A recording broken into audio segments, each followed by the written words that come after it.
Hi, I'm Shelley Perry. I'm an advisor and an executive board member, and today I serve on 5 SaaS boards. I'm really curious about what a typical day looks like for you.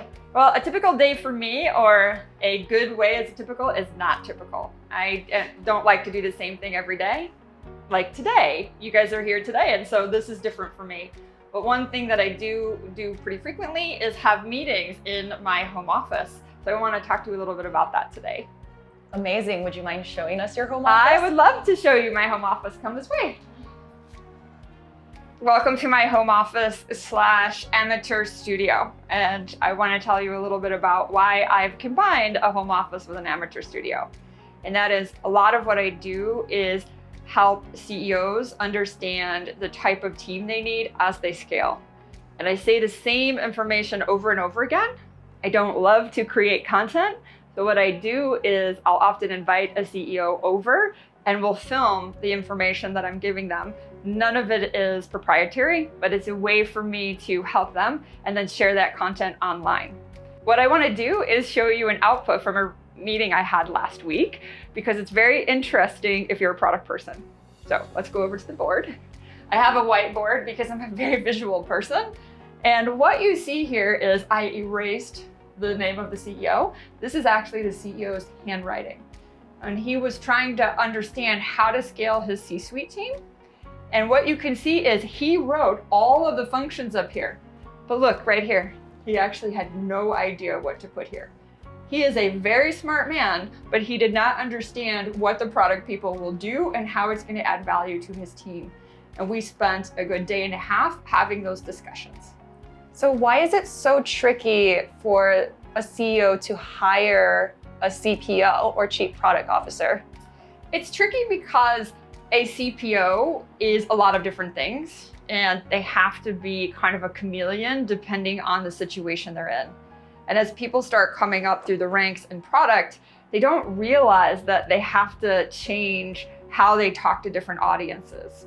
And I'll give you an example here. I introduced a fractional interim product person to the CEO, and he comes back and he says, "Oh, they're very technical," which was his speak for he did not understand a word they were saying. And what product people need to learn to do as they move up in their career is speak the language of business, right? When you're talking product and all of the frameworks and everything you do within your product team, it's very different to the conversation that you need to have around the table with your new team. So I'd say it's most of the time that they don't understand how to have that conversation, and they maybe don't network with enough CEOs to kind of understand the CEO's pain points. They much more want to talk about product and how good they are at product versus solving that CEO's problem. One of the ways that I get CEOs to come over and product people to come over to my home office / amateur studio to help me with content is I bribe them with coffee. So I want to show you my coffee machine because I also want a coffee, and let's continue upstairs. Some caffeine sounds amazing. Let's go this way. We're going to go upstairs. All right, let's make some coffee. Here we go. I have a story about my coffee maker as well. So in addition to being in a bribe to get CEOs to come over or anyone to come over to help me create content, I have a little story about my coffee maker here. It's a Jira. And all I have to do is pick, and I don't know if you can get that. People have Jiras, but it's technology. I call it my barista. So my robot barista. So I'm gonna make an espresso here. It'll just be a sec because it's grinding the beans. It's putting the perfect amount of espresso into that cup and makes the perfect cup every time, which is good because I'm often distracted when I have company, much like today.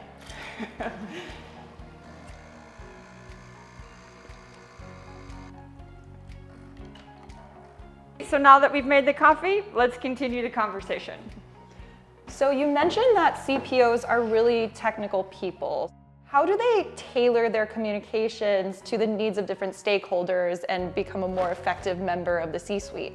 When someone is aspiring to become a CPO or they want to stay in their newly advanced position of CPO, they need to understand how to talk to the rest of the C-suite. And one of the kind of unifying languages is finance.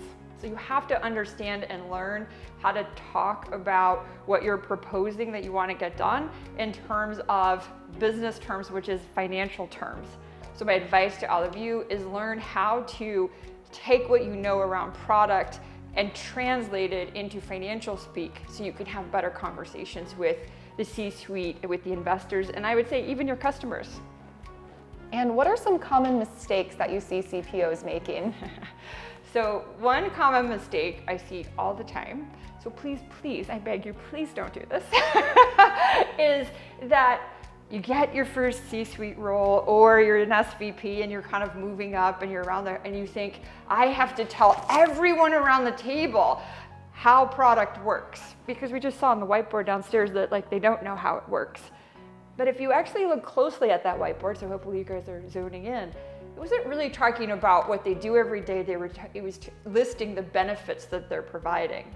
So I think it's just important to understand that you don't need to go to the C-suite and tell everyone how to do product and why product is important. A CFO doesn't come to the table and tell you how exactly they do their budget process. They come with the materials and they explain to you what you need to do with them. You don't need everyone around you to understand how to do product. You're the highest one. It's a lonely job. You got to keep it to yourself and bring the outputs in a way that they can understand it. So the biggest mistake they make is actually coming to the table thinking they must train everyone around the table about product. So if someone isn't willing to come over to help me make content and for some reason they don't love coffee, I can get them over for one other way, and that is to show them the fantastic view that I have. That is the third way that I get people over here to have meetings and create content. So let me show you that.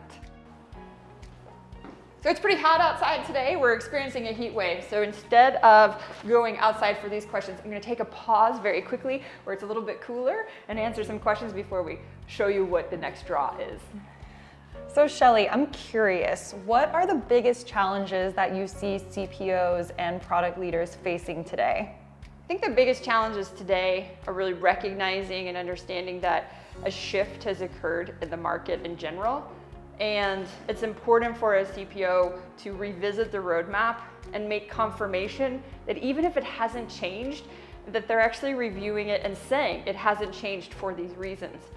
Most plans have changed, and so it would be an odd that it hasn't changed. So I think that the most important thing is to make sure you're reviewing it, make sure you're sharing the fact that you have reviewed it, and you're talking about the changes. And how have you seen the product management role evolve over the years? So I think it has evolved in the fact that people actually know what it is. They may not know what it does, as I showed you in the morning, but they know that it's an important role. There are all kinds of university programs that are coming up now for product people that weren't there before. And I think it does propose a challenge. There's kind of a divide because now there's product people who are going to come out of university with undergrad and graduate degrees in product without practical knowledge. And then you're going to have all of these leaders who have practical knowledge in product, but not the expertise that the people who have formal education in it have. And I think we're going to go through kind of another transition along the lines of having those two things come together. So now we can go up to the top because again, it's quite hot in San Francisco today. So I am also going to put my sunglasses on because it's also bright.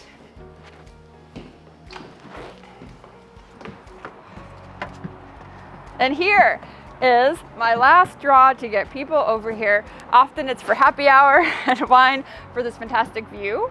So let's not stay out here too long because it's pretty hot. So what you got? I can definitely see the draw. All right, Shelley, so I have some rapid fire questions for you. First, what is your favorite product and why?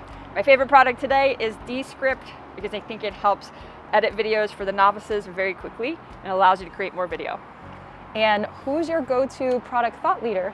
My go-to product thought leader today is Shelley Perry. I promise you there is no relation. We do have the same last name. She's just very strong in sharing and teaching. And what's one book you keep going back to?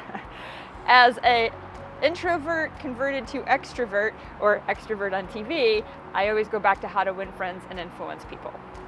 And last but not least, what do you love the most about what you do? I absolutely love the fact that I get to help founders who have struggled to get their business to scale, and then taking people who want to get their first C-suite role, pairing the two and helping the companies grow and careers grow. Well, thank you so much for having us today and sharing this beautiful view. Anytime, come back, maybe next time for happy hour. Absolutely.